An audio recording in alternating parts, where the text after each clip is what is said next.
The cramped apartment on Station Omega 7 wasn't exactly what I'd imagined when I signed up for the Galactic Exchange program. 2 rooms, a kitchenette that barely deserved the name, and walls so thin I could hear the Zelkarian family next door arguing about their grocery budget every night. But rent was cheap, and splitting it with an alien roommate made it even cheaper. My roommate was a Kethai named Zixtel, though he told me to call him Zix for short. The Kethai were known throughout the galaxy as one of the most advanced species, masters of technology and warfare. They'd conquered 17 star systems before humans had even invented the wheel. Zix stood nearly 7 feet tall, with smooth gray skin that seemed to shimmer under artificial light, forearms that moved with mechanical precision, and large black eyes that missed nothing. When I first met him at the housing office, the clerk had warned me that Kethai were notoriously difficult roommates. They were perfectionist, she said, with rigid schedules and little tolerance for the chaos that seemed to follow humans everywhere. They viewed most other species as inferior, barely worth their attention. The clerk had looked genuinely concerned when I insisted on going through with the arrangement. "Are you sure about this, Mr. Chen?" she'd asked, her tentacles writhing nervously. "We have several nice Fralian students looking for housing. Very tidy, very quiet. But I needed the credits from the cultural exchange bonus, and housing with a high-tier species like the Kethai paid the most. Besides, how hard could it be? I'd grown up with 3 sisters and survived college dorms. I figured I could handle one alien, no matter how uptight.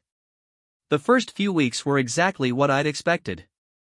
Zix kept his half of the apartment immaculate, his belongings organized with mathematical precision. His schedule never varied, up at 0600 station time, 30 minutes of meditation, breakfast consisting of exactly 3 nutrition cubes and 1 cup of synthesized caffeine, then, off to his advanced quantum mechanics classes. He returned at 1800 sharp, studied until 2200, then, lights out. My half of the apartment, by comparison, looked like a hurricane had blown through it. Clothes draped over chairs, textbooks scattered across every surface, dirty dishes stacked in the sink until I absolutely had to wash them. I kept irregular hours, sometimes staying up until 3 in the morning binge-watching old Earth movies, sometimes crashing at 6 in the evening after a particularly brutal organic chemistry lab. Zix observed my chaos with what I could only interpret as disdain. His large black eyes would track my movements as I stumbled around looking for a clean shirt or frantically searched for a textbook I'd misplaced. He never said anything directly, but I caught him making notes in his personal datapad, probably documenting human slovenliness for some anthropological study.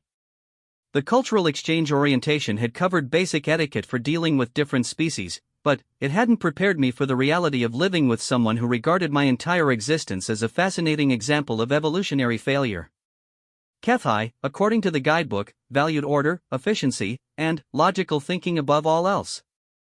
They saw emotion as a weakness, spontaneity as poor planning, and creativity as a waste of mental resources better spent on practical pursuits. I tried to be a good roommate despite our differences. I kept my mess contained to my side of the apartment, used noise-canceling headphones when watching movies, and made an effort to clean the shared spaces regularly. Zix acknowledged these efforts with brief nods but showed no signs of warming up to me. Our conversations remained limited to necessary logistics. "The heating unit requires maintenance," he might say, handing me a formal requisition form he'd filled out in his precise handwriting. "Cool, I'll submit it today," I'd reply, and that would be the extent of our interaction for the week. Everything changed on a Tuesday evening in my 4th week of residency. I'd been struggling with a particularly nasty problem set for my xenobiology course, something involving the reproductive cycles of silicon-based lifeforms that made absolutely no sense to my carbon-based brain. After 6 straight hours of staring at incomprehensible diagrams, I was ready to throw my datapad against the wall. Instead, I did what I always did when stressed. I headed to the kitchenette and started cooking. Not the efficient nutrition cubes that sustained most galactic citizens, but actual cooking, from actual ingredients. I'd managed to find a small market in the station's lower levels that sold real food, vegetables, grains, proteins from various worlds that humans could safely digest. I pulled out my battered skillet, a piece of genuine Earth cookware I'd somehow managed to transport halfway across the galaxy. The vendor who sold it to me had looked at it like it was an archaeological artifact, which I suppose it was compared to the sophisticated food synthesizers everyone else used. Tonight's menu was simple comfort food, stir-fried vegetables with rice and a protein substitute that almost tasted like chicken. Nothing fancy, just the kind of meal my grandmother used to make when I was stressed about school. I diced onions and bell peppers, their familiar scents filling the small space with something that smelled like home. As I worked, I found myself humming an old Earth song, something my mother used to play while she cooked. The familiar melody helped calm my nerves, and I lost myself in the rhythm of chopping, stirring, seasoning. The xenobiology homework could wait. Right now, I just needed to do something with my hands that made sense. I was so focused on my cooking that I didn't notice Six had returned from his study session early. His classes had been cancelled due to a professor emergency, and he'd arrived to find me dancing around the kitchenette, wooden spoon in hand, singing off-key while I stirred vegetables in a primitive cooking vessel. The first I knew of his presence was when I spun around to grab more seasoning and nearly collided with 7 feet of gray alien standing motionless in the doorway. His forearms hung at his sides, his large black eyes fixed on me with an intensity I'd never seen before. "Oh, hey Zix," I said, pulling out my earbuds and trying to act casual despite being caught in full domestic chaos mode. "Classes end early today?" He didn't respond immediately. Instead, his eyes moved from me to the skillet, to the vegetables I'd been chopping, to the small collection of spices I'd arranged on the counter. His nostrils flared. I hadn't even known Kethai had nostrils, and he took a careful step closer. "What are you doing?" he asked, and there was something strange in his voice.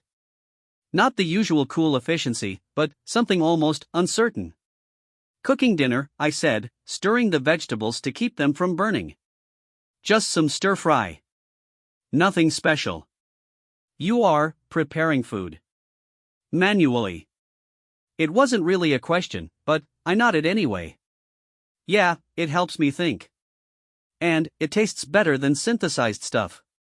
Zix moved closer, close enough that I could see the subtle patterns in his gray skin, like circuitry just beneath the surface. He was staring at the skillet with the kind of focused attention he usually reserved for quantum equations. "The heating element," he said slowly. "It is imprecise. The temperature fluctuates. How do you control for variables?" I shrugged, adding a splash of soy sauce to the pan. The vegetables sizzled and released a cloud of aromatic steam. "You just kind of feel it out, you know? Watch how the food reacts, listen to the sounds it makes, smell when things are ready." "Feel it out," he repeated, as if I'd just described some advanced alien technology. "Want to try some?" I offered, more out of politeness than any expectation he'd accept. Kethai were notorious for their rigid dietary requirements and their disdain for inefficient food preparation methods. What happened next caught me completely off guard. Zix's forearms began moving independently, a behavior I'd learned indicated high stress or deep concentration among his people. His large eyes never left the skillet, tracking every bubble and steam cloud as if they contained the secrets of the universe. When I held out a small spoonful of the stir-fry, he leaned forward and inhaled deeply. His reaction was immediate and startling. His eyes widened to twice their normal size, and a low sound emerged from somewhere deep in his chest, not quite a hum, not quite a growl, but something that made the hair on my arms stand up. Before I could ask if he was okay, he'd grasped the spoon with one of his hands and carefully placed it in his mouth. The change was instantaneous. Zix went completely still, his eyes closed, all 4 arms frozen in place. For a moment I worried I'd accidentally poisoned him. Then, his eyes snapped open, and he stared at me with an expression I couldn't read. "This is..." He started, then stopped. His normally perfect English faltered. "The flavors, they are not uniform. They change." "How do they change as I consume them?" I blinked, not sure how to explain something as basic as taste. "Well, different ingredients have different flavors, and when you combine them..." "No," he interrupted, which was completely out of character for him. Kethai were unfailingly polite, especially to species they considered inferior. "This is not merely combination. There is harmony. Discord that becomes harmony. How is this possible?" He was looking at me like I'd just performed magic, which was ridiculous because all I'd done was throw some vegetables in a pan. But there was something in his expression, a hunger that had nothing to do with food, that made me take a step back. It's just cooking, Zix. Humans have been doing it for thousands of years. Thousands of years, he repeated softly. And you learned this where? From my family. My grandmother, mostly. She taught me that cooking isn't really about following recipes exactly. It's about understanding ingredients, understanding how they work together, adapting to what you have. Something shifted in Zix's expression then, something that looked almost like pain. His forearms moved again, that agitated pattern I'd seen when he was working on particularly difficult problems. Your grandmother, he said. She taught you. Yeah, when I was little. Started with basic stuff like scrambled eggs and worked up from there. I stirred the vegetables again, checking their doneness. She used to say cooking was like chemistry, but with more improvisation and better results. Zix made that sound again, that low rumble from his chest. This time I recognized it for what it was, laughter. Actual laughter, from a species that supposedly had no concept of humor. Chemistry with improvisation, he said. Yes. I see. I was starting to feel like I'd missed several important steps in this conversation. Are you okay, Zix? He focused on me with laser intensity. May I observe your process? The request was so unexpected that I almost dropped my spoon. In 4 weeks of cohabitation, Zix had never shown interest in anything I did beyond maintaining our strict schedule of mutual avoidance. Sure, I said, gesturing to the counter beside me. Though there's not much to see. Just cooking. What followed was one of the strangest experiences of my life. Zix positioned himself where he could see everything I was doing, his large eyes tracking every movement of my hands. When I added seasoning, he leaned in to observe how the spices distributed through the oil. When I tested the vegetables for doneness, he watched how I used my other senses beyond sight to make decisions. You do not measure, he observed. Not really. After a while you just know how much is enough. You know. Another phrase he seemed to be testing. Without quantification. It's like, okay, you know how when you're working on quantum equations, sometimes you get a feeling that a solution is right even before you finish the math? It's like that, but with food.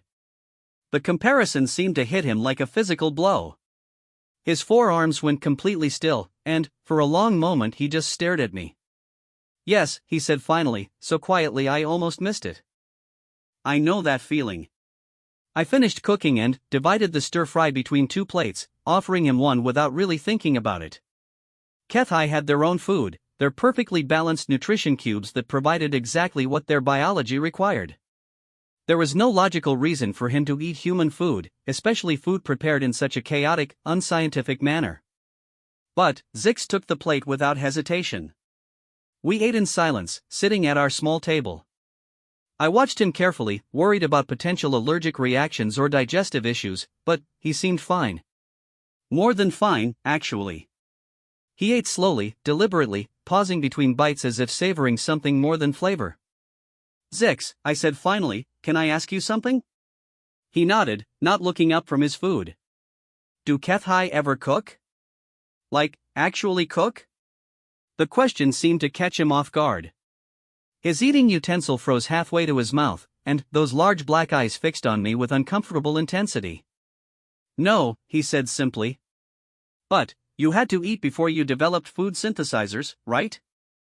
I mean, every species has some form of food preparation.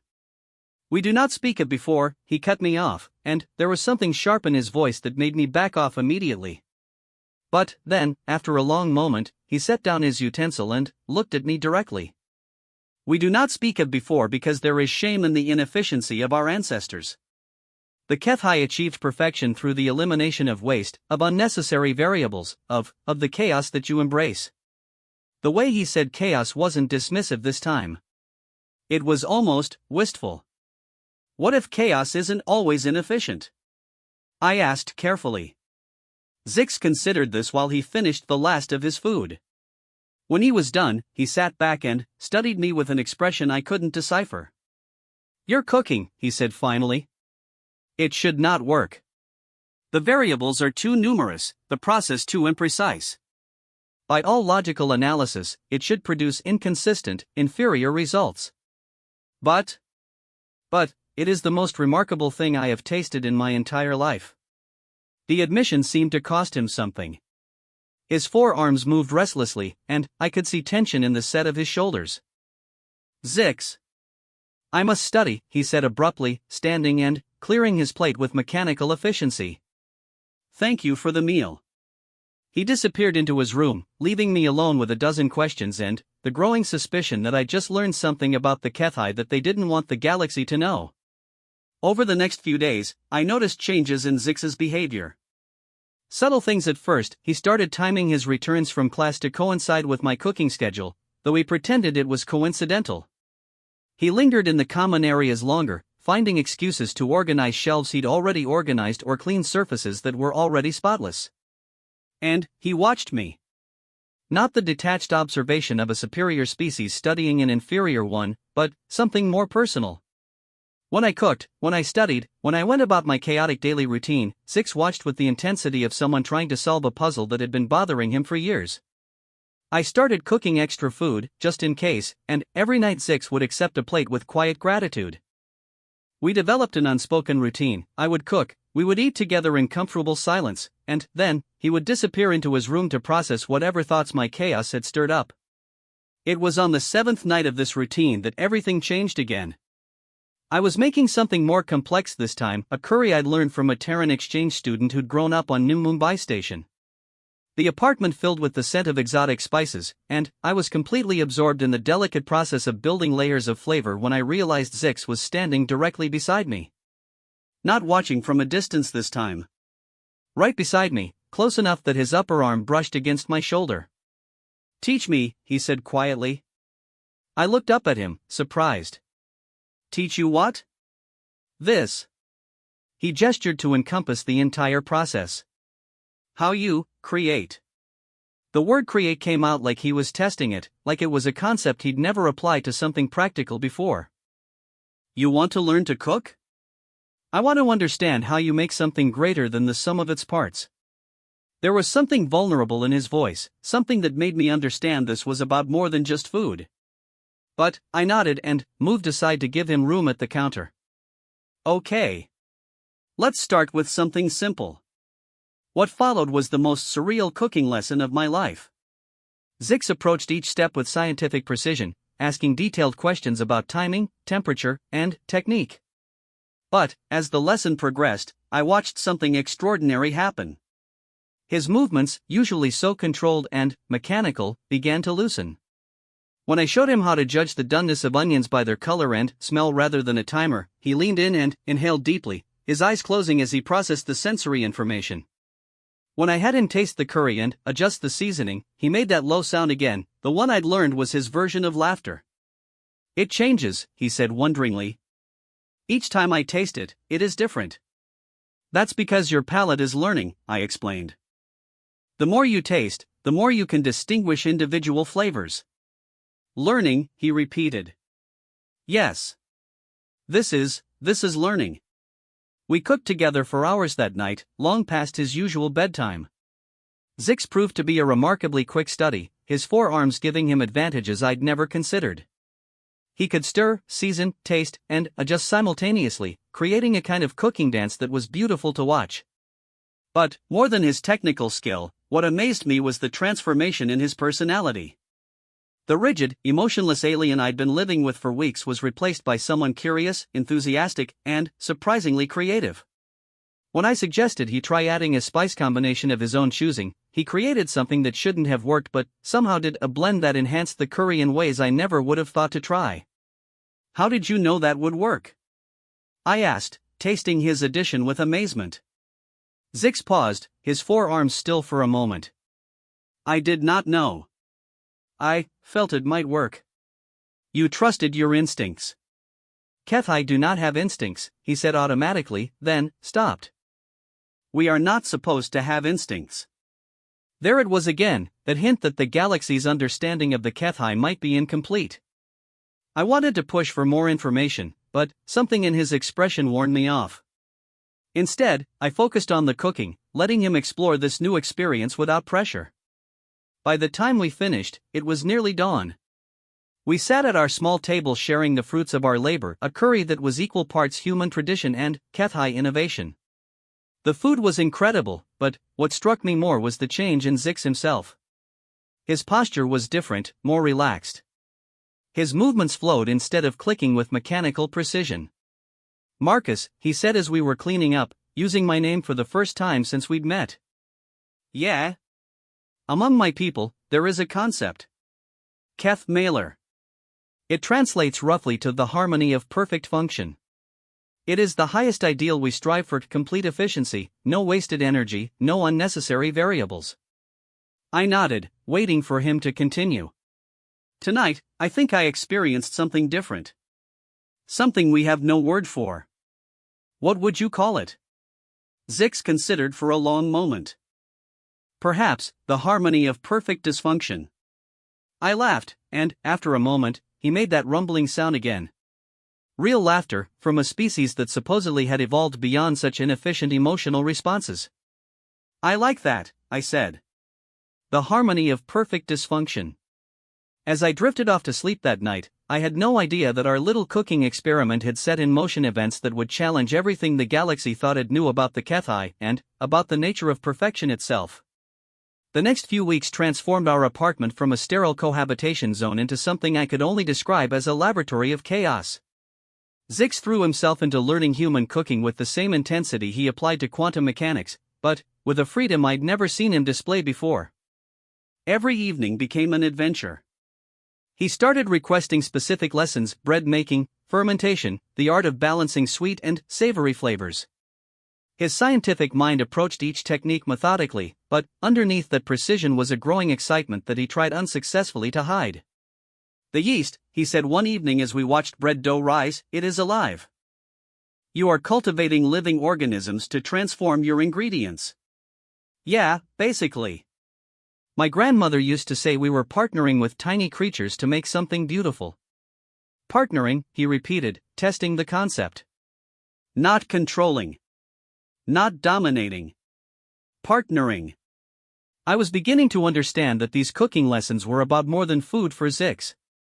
Every new technique seemed to challenge something fundamental about how he viewed the universe, and I could see the conflict playing out in his increasingly animated expressions.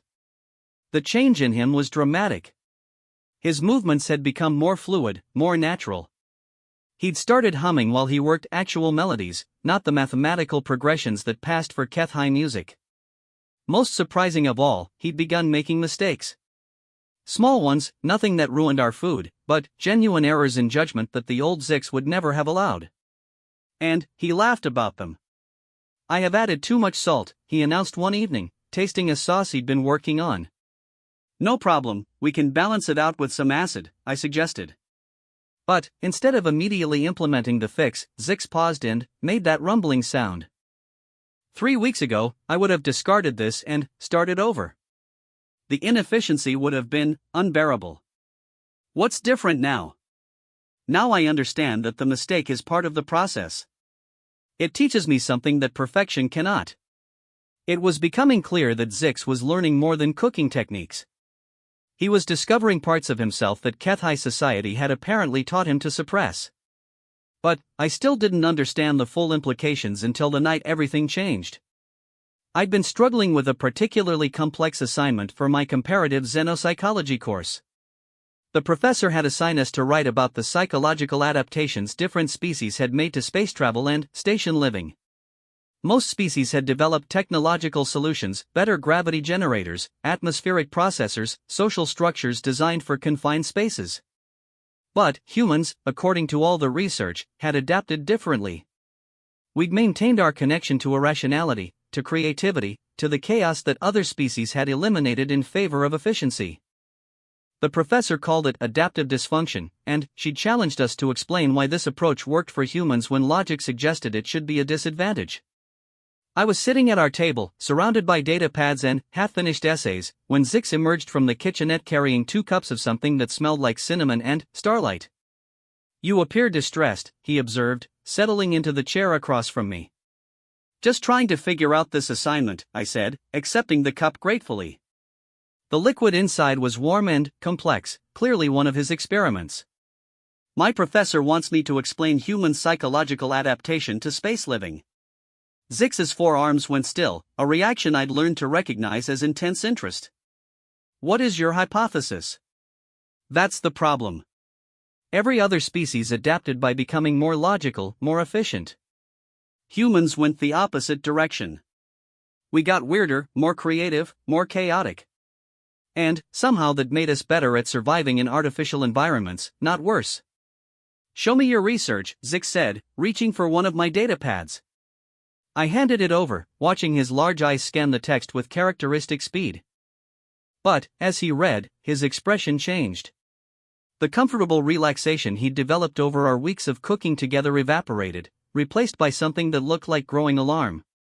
This research, he said carefully, it describes human colonies maintaining gardens. Inefficient food production that serves no logical purpose beyond psychological comfort. Yeah, that's part of it. Humans on space stations don't just want to survive, we want to feel human. So we do things that don't make logical sense but make us feel connected to who we are. Zix set down the datapad and stared at me with uncomfortable intensity. And this is considered adaptive? According to the data, yeah. Human colonies have some of the lowest rates of psychological breakdown and social dysfunction in known space. Despite, or maybe because of all our inefficient behaviors. What happened next caught me completely off guard. Zix's forearms began moving in the agitated pattern I'd only seen when he was deeply stressed, and his breathing became rapid and shallow. Zix? Are you okay? The cooking, he said suddenly. What we have been doing. This is human adaptive behavior. Well, yeah, I guess. Cooking is definitely one of those things we maintain for psychological rather than practical reasons. And I have been. He paused, struggling with something. I have been engaging in human adaptive behavior. Successfully. The way he said it made it sound like a confession of some terrible crime. Zix, what's wrong? You're scaring me a little here. He stood abruptly and began pacing, his forearms moving independently in what I now recognized as extreme agitation. You do not understand. What we have been doing, this experimentation, this embrace of variables and chaos, this is exactly what my people eliminated from our culture millennia ago. Okay, but that doesn't mean it's bad. You've been happier these past few weeks than I've ever seen you. Happier, he repeated, and the word seemed to hit him like a physical blow. Yes. I have been happier. He said it like it was a disease he'd contracted. Zix, sit down. Tell me what's really going on here. For a moment I thought he might bolt for his room and lock the door. But, after a long internal struggle, he returned to his chair and fixed me with those large black eyes. What do you know about HFY history? He asked quietly. Just the basics. Advanced spacefaring civilization, early adopters of technological solutions to biological problems, known for efficiency and logical thinking. That is what we tell other species. It is not the complete truth. The admission hung in the air between us like a dangerous secret. What's the complete truth? Zix was quiet for so long I thought he might not answer. When he finally spoke, his voice was barely above a whisper. We were not always as you see us now. Before we achieved what we call the Great Optimization, we were different. We created art for no purpose beyond beauty. We told stories that had no practical application. We cooked food not for nutritional efficiency but for the pleasure of complex flavors. My cup of whatever he'd made me nearly slipped from my hands. You're saying the HFY used to be more like humans? In some ways, yes. We valued things that could not be quantified or optimized. We believed that life should be experienced, not merely survived efficiently. What happened? War, he said simply. A conflict that lasted generations and nearly destroyed us. Our chaotic, inefficient nature made us vulnerable to species that had embraced pure logic and technological superiority. We were losing, badly. Zix's forearms moved restlessly as he spoke, and I could see the weight of ancestral trauma in his expression. So we changed. We eliminated everything that made us weak: emotion, creativity, inefficiency, the pursuit of beauty or pleasure. We became what we needed to be to survive. Perfectly logical. Perfectly efficient. Perfectly empty? I suggested gently. Successful, he corrected, but there was no conviction in his voice. We won the war. We became one of the dominant species in the galaxy. We achieved everything our optimization was meant to accomplish.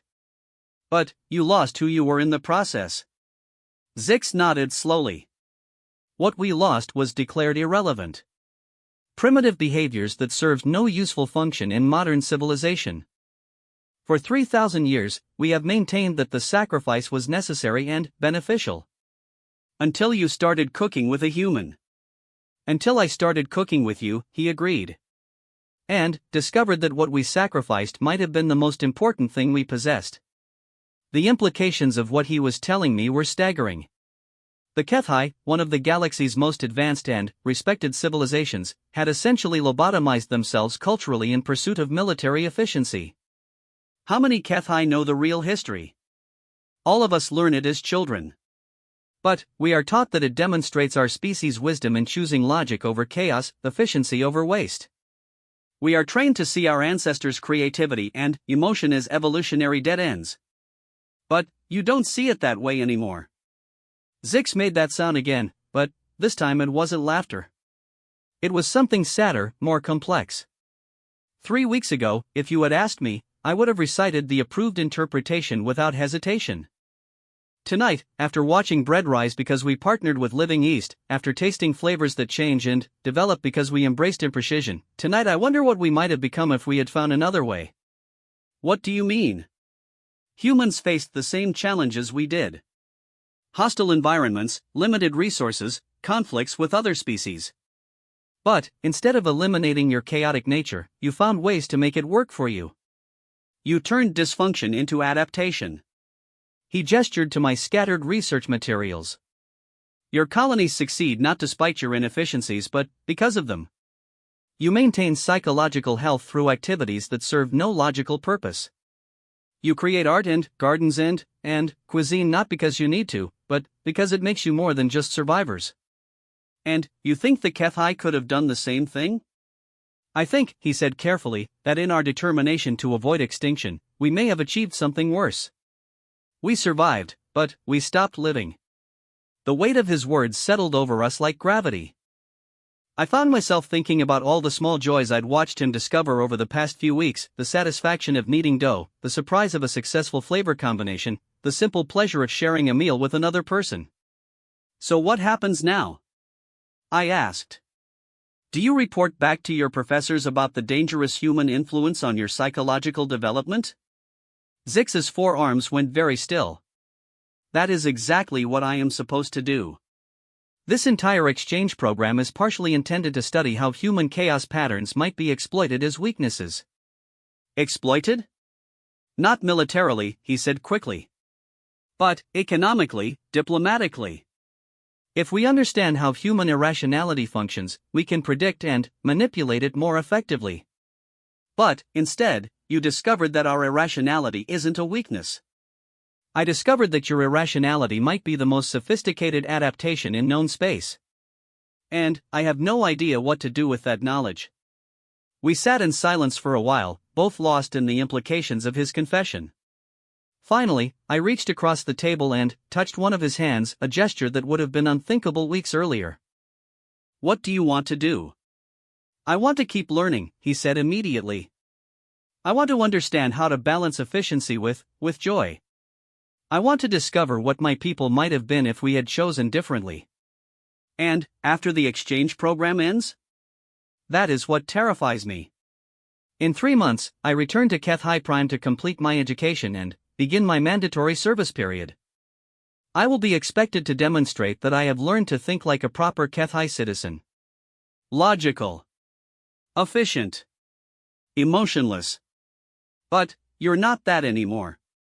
No, he said quietly. I am not. And I do not know if I can pretend to be. That's when I understood the real magnitude of what had happened between us. This wasn't just an alien learning to cook. This was a member of one of the galaxy's most rigid societies discovering parts of himself that his entire culture had declared extinct. Parts that, if discovered, would mark him as defective, possibly dangerous. There might be others, I said suddenly.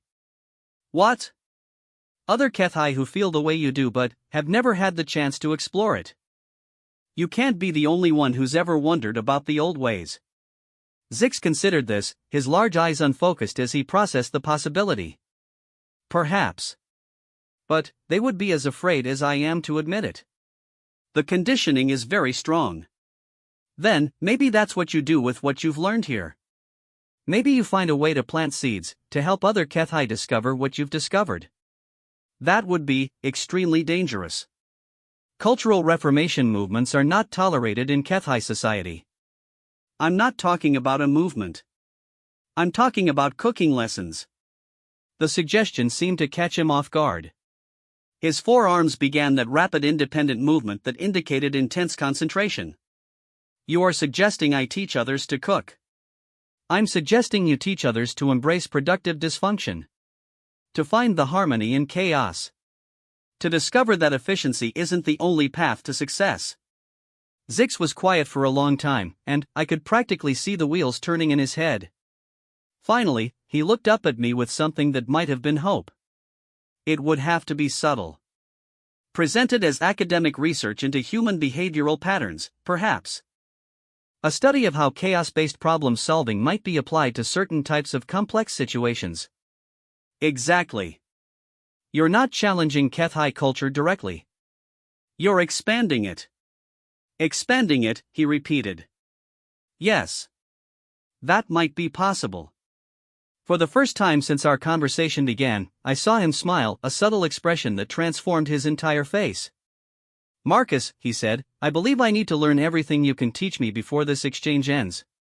Not just cooking, but the philosophy behind it. The way humans approach problems that have no logical solutions. What kind of problems? Like how to maintain cultural identity while adapting to change. How to honor the past without being trapped by it. How to choose growth over safety. I grinned at him. Those are definitely human specialties. We've been figuring those problems out for millennia. Then, we have much work to do, Zix said, and, for the first time since I'd known him, he looked genuinely excited about an uncertain future. As we sat there planning his education in productive dysfunction, I realized that our little cooking experiments had grown into something much larger. We weren't just sharing meals anymore. We were conducting a cultural exchange that could reshape how two species understood each other and themselves. Neither of us had any idea how dangerous that knowledge would prove to be. The final month of our exchange program passed in a blur of intensive cultural education. Zix approached learning human dysfunction with the same methodical intensity he brought to quantum mechanics, but, now that intensity was tempered with something new, genuine enthusiasm for the unknown. Our evening cooking sessions evolved into something resembling philosophical seminars. While we prepared increasingly complex meals, we discussed the principles behind human adaptive behavior. How humans used art to process trauma. How we maintained social bonds through seemingly inefficient rituals. How we found solutions to impossible problems by refusing to accept that they were impossible. Today in my xenopsychology class, Zix said one evening as we prepared what had become our signature dish, a fusion creation that combined human techniques with Kethai flavor preferences, Professor Veltar discussed human failure tolerance as a psychological aberration. What did she mean by that? The human tendency to attempt solutions with low probability of success. From a Kethai perspective, this represents poor risk assessment and resource allocation. I laughed, stirring a sauce that had taken me 3 attempts to get right. Let me guess, you had thoughts about that analysis. I found myself considering whether failure tolerance might actually represent a sophisticated strategy for dealing with complex problems. If you only attempt solutions with high probability of success, you limit yourself to problems that are essentially already solved. And I may have suggested that human failure tolerance allows for breakthrough discoveries that purely logical approaches cannot achieve. The way he said it made me look up from my cooking. How did that go over? Professor Veltar seemed concerned about my reasoning process. She has scheduled additional sessions to ensure my thinking has not been compromised by excessive exposure to human chaos patterns. This was what we'd been afraid of. Zix's growing appreciation for human approaches to problem solving was starting to show in his academic work, and his professors were noticing. What did you tell her? That I was conducting thorough research into human psychological weaknesses and required extended observation to understand how their chaotic thinking could be predicted and exploited. Clever. Is she buying it? Zix's expression darkened. For now. But my behavioral patterns have changed enough that she is monitoring my progress more closely. If I cannot demonstrate proper Kethai reasoning in my final evaluations, there may be consequences.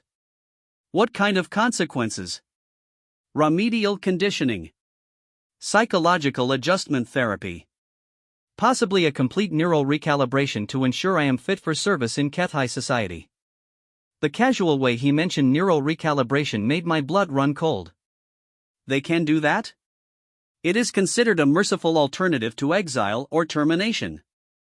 Kethai citizens who demonstrate persistent irrationality are viewed as malfunctioning rather than criminal.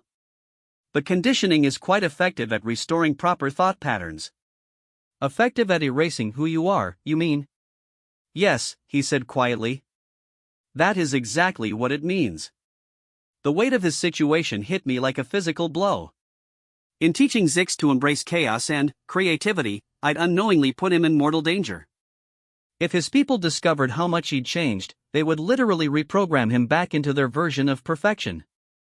Maybe we should stop, I said reluctantly. If you're in danger. No. His response was immediate and firm. Marcus, 3 months ago I was existing, not living.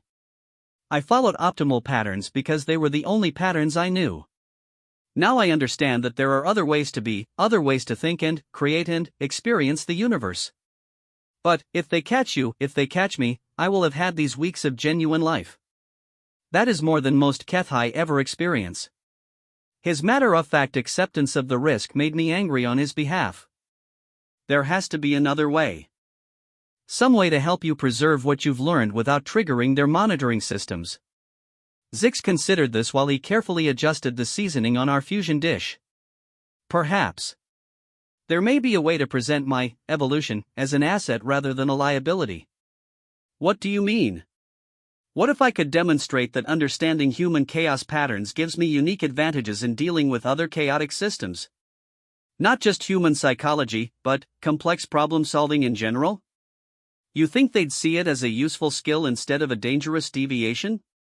If I can prove that my enhanced cognitive flexibility produces superior results in practical applications, they might view it as an acceptable specialization rather than a malfunction. It was a risky strategy, but it might be his only chance. Over the next 2 weeks, we worked on developing a presentation that would sell human-style thinking as a valuable analytical tool rather than a cultural contamination. The breakthrough came when Zix applied his newfound creative problem-solving to a particularly complex engineering challenge in his advanced physics course. The assignment involved designing a more efficient antimatter containment system, a problem that had stumped Kethai engineers for decades using traditional approaches. Instead of following standard optimization protocols, Zix approached it like a cooking problem. He looked for unexpected interactions between components, tested combinations that seemed illogical, and embraced solutions that worked without fully understanding why they worked. The result was a containment design that was 17% more efficient than anything in current use.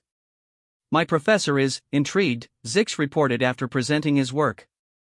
The solution violates several established engineering principles, but the mathematics are sound and the testing simulations are remarkably successful. What did you tell him about your methodology? That I had been studying human problem-solving patterns and decided to test whether their chaos-based approaches could yield useful results in technical applications. And he has asked me to prepare a full presentation on applied chaos theory in engineering solutions for the department faculty. This was exactly the opportunity we'd hoped for. If Zix could successfully frame his cognitive evolution as a valuable tool for solving complex problems, he might not only survive his return to Kethai society but actually be celebrated for his innovation. The presentation took weeks to prepare. We worked late into the night, crafting arguments that would appeal to Kethai logic while preserving the essence of what Zix had learned about creative thinking. The key was showing that chaos-based approaches weren't random or uncontrolled, but rather a sophisticated method for exploring solution spaces that pure logic couldn't access. Think of it like this, I suggested during one of our practice sessions. Traditional Kethai thinking is like a precision instrument, incredibly effective for problems where you know exactly what you're looking for. But chaos-based thinking is like an exploration probe designed to discover things you didn't even know existed. Yes, Zix said, his forearms moving in excitement. Both approaches have value. The question is knowing when to apply each one. And you've developed the ability to switch between them depending on the problem requirements. Exactly. I have become a hybrid thinker, capable of both precision and exploration. The night before Zix's presentation, we prepared one final meal together. Something simple but perfect, the stir-fry that had started this entire journey, but elevated by everything we'd learned since then. As we cooked, I found myself wondering if this would be our last collaboration. Are you nervous? I asked. Terrified, he admitted. But also excited. Tomorrow I discover whether what we have built together can survive in the wider universe. Whatever happens, you should know that watching you discover who you really are has been one of the most amazing experiences of my life. Zix paused in his cooking and looked at me directly. Marcus, you have given me something I did not know existed. Not just the ability to cook or think creatively, but the understanding that I have choices about who I become. You always had those choices. I just helped you realize they existed. Perhaps. But knowing that choices exist and having the courage to make them are different things. You taught me that choosing growth over safety is not irresponsible, it is the most responsible thing a conscious being can do. We ate our final meal in comfortable silence, both lost in thoughts about what the next day would bring. The presentation went better than we had dared hope. Zix's hybrid thinking approach fascinated the faculty, and his practical results spoke for themselves. The antimatter containment design alone was groundbreaking enough to justify almost any unconventional methodology. But the real triumph came when Professor Veltar, the same professor who had been concerned about his reasoning patterns, asked a direct question about the psychological implications of chaos-based thinking. Do you not find that embracing unpredictable methodologies leads to unpredictable personality changes? She asked, and I could hear the trap in her words. Zix's response was perfect. Professor, I have found that exposure to chaos-based thinking has actually enhanced my ability to maintain psychological stability under uncertain conditions. Rather than making me less predictable, it has made me more adaptable. Explain. Traditional Kethai thinking operates optimally under controlled conditions with known variables. But real-world situations often involve unknown variables and unexpected developments. By learning to work productively within chaotic systems, I have developed resilience that allows me to maintain effectiveness even when optimal conditions cannot be maintained. You are suggesting that chaos tolerance is actually a form of advanced optimization? I am suggesting that the ability to optimize within imperfect systems may be superior to optimization that requires perfect systems. The faculty exchanged glances, and I could see that Zix had successfully reframed his transformation in terms they could accept and value. 3 days later, Zix received an unprecedented offer. Instead of returning to HFY Prime for standard service assignment, he was invited to join an experimental research initiative focused on adaptive problem-solving in complex systems. He would be working with a team of HFY scientists tasked with developing new approaches to challenges that had proven resistant to traditional methods. More importantly, part of his mandate would be to study and train other HFY in chaos-based thinking techniques. They want me to teach others, he told me, and I could hear the wonder in his voice. They want me to spread what I have learned. Just be careful how you do it, I warned. Start with the practical applications and let them discover the personal transformation gradually. The way you did with me. Exactly. On our final night together, Zix presented me with a gift, a small device he'd built himself. It is a recipe storage and analysis system, he explained. But it is designed to work with the chaos-based cooking methods you taught me. It does not simply follow instructions, but adapts and suggests modifications based on available ingredients, environmental conditions, and desired outcomes. It's a cooking AI? It is a creativity amplifier. Something that can help other species learn to embrace productive dysfunction in their own food preparation. I turned the device over in my hands, marveling at the elegant design. This is incredible, Zix. But why give it to me? Because what we have discovered together should not be limited to the HFY. Humans taught me that there is value in chaos, but other species could benefit from learning the same lesson. Perhaps this device can help bridge the gap between logic-based and chaos-based thinking for others who are ready to learn. You're talking about spreading this to the entire galaxy. I am talking about giving individuals the tools to discover who they might become if they are brave enough to embrace uncertainty. As I prepared to leave Station Omega 7, I realized that what had started as a simple roommate arrangement had become something that might reshape how different species understood each other and themselves. Zix would return to his people carrying new ideas about the value of chaos and creativity. I would carry his gift to other parts of the galaxy, sharing the tools he created with anyone interested in exploring the harmony of perfect dysfunction. But, more than that, we'd both learned something fundamental about growth and adaptation. That the willingness to change, to embrace uncertainty and risk failure, wasn't a weakness to be overcome but a strength to be cultivated. That the most important discoveries happened not when we followed the rules perfectly, but when we had the courage to break them in service of something better. 6 months later, I received a message from Zix. His research team had successfully applied chaos-based thinking to 3 previously unsolvable engineering challenges. More importantly, he'd begun teaching other HFY to cook. The response has been interesting, his message read. We present it as practical applications of nonlinear problem solving, but really we are teaching them to rediscover parts of themselves they forgot they possessed.